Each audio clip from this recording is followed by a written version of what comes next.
Mr. Limpet's like this live action slash animated hybrid movie in the 60s starring Don Knotts as Henry Limpet, this guy who, well, let's just hop right into it. Basically, to sort of preface this, think of like Mary Poppins or Bedknobs and Broomsticks, but much, much worse.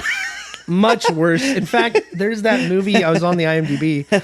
There's that movie called The Ghost, or Mr. Ghost and the Chicken or something. The Ghost and Mr. Chicken. The Ghost and Mr. Chicken. And it sounds like incredibly delightful. And I cannot wait to watch it for our Halloween movies we're going to do next month, David. Oh, you've never seen The Ghost and Mr. Chicken? No, I have no idea what it is. Yeah, it's another Don Knotts It's like movie? Don Knotts is like there's like Apple Dumpling Gang, but that's different. no, right? Don Knotts has like a very like specific type of movie that he does. This one, Incredible Mr. Limpet, is a little less so than that. It has traces of it, but stuff like the Ghost and Mr. Chicken, I think, what is it called? The Shakiest Gun in the West or something like that.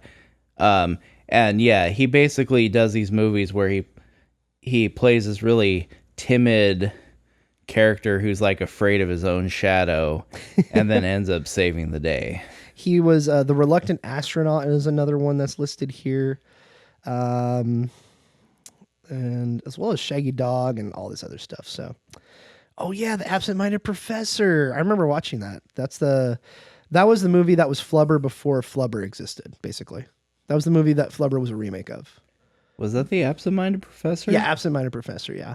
Okay. He makes the Flubber thing, stays up all night, misses his wedding, same thing as Yes, Flubber. yes, that's right, that's right. Has okay. the dude, you've never seen it, but The Happiest Millionaire, which was a musical, I believe, produced by Disney.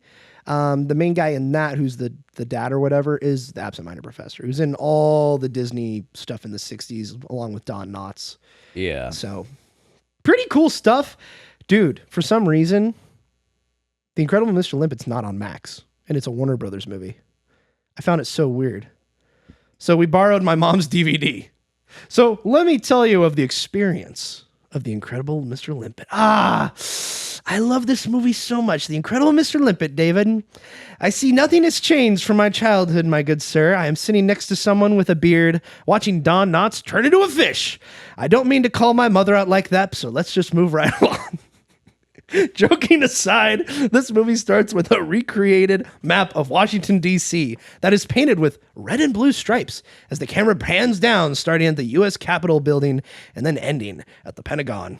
Before we transition to what's inside the home of the famous Department of War, now known as the Department of Defense, we are greeted with a message saying, "Our thanks to the Department of Defense, and especially to the U.S. Navy, without whose authorization this heretofore carefully guarded military secret could not have been told." Very interesting opening. So next we transition to two older-looking men walking through the Pentagon and entering a hallway labeled Confidential, and then another hallway labeled Secret, and then finally a room labeled Top Secret. These men pull a file. Let's see. These men go to a file cabinet, pull out a file, and go on to discuss something that is locked away inside the file cabinet with a sign that says "Closed" on it. The men discuss the secret file and say they hoped we never have to open it again. The men continue to discuss how naval scientists have desired to find out why porpoises are so smart with almost human, seemingly superhuman capabilities. They believe he might be teaching the porpoises their new special gifts. One of the men remarks that he only knew him until after, with the other remarking the name Henry Limpet. We cut to a doofy and nerdy-looking Don Knotts, Henry Limpet, looking out a window, watching a new U.S. warship cast off for the very first time, saluting the ship as it guides into the harbor. Henry then turns around. He's in a business building where he's working, and all the women are looking at him. Some in curiosity, but most of them seemingly desiring him like a shark to a seal. It's as if all their husbands went off to a war, and he is the only male in the office. Well, which is exactly what we have here in this scene. Go, David. Hold on one second. You had the one woman that was clearly like, "Oh, you're doing such great work. You know, it's a good thing that you didn't get drafted because we really need you." But the other women are looking at him, saluting the boat, and they're laughing their butts off. Well, yeah, and some of them are like, "Oh, he's so cute and so stupid," and like some of them are like, "Oh man, what a hunk!" It's They're like, laughing man, in derision. I guess I don't know. That's not how I took it. I was looking at some of it today, and I'm like, man, some of these ladies. I don't. Yeah, I think the one woman wanted him. Yeah, so I definitely agree. So this doofy, skinny, and quite dapper, if I do say so myself, looking gentleman is what the ladies are fawning over? Mr. Limpet sits down and cleans his glasses. He proceeds to drop them on the table and then cannot seem to see where they are. Literally, they're right in front of him. Then one of the ladies sees this and walks over and picks up his glasses for him. This lady, Miss Barnes, seems to be caring for him like a friend. That is not the case! She then proceeds to... Oh, where am I? I lost my spot. Gosh dang it, where was I? You got lost in the sauce. I got lost in the sauce. She then proceeds to fish for information to see if he is going onto the military. Going into the military. This takes place in World War II, by the way. He imparts to her that he is 4F classified, meaning he isn't considered for military service. She states, "We need more men like you at home, too." He responds with, "Why?" She replies with, "Well, to give to the blood bank, of course."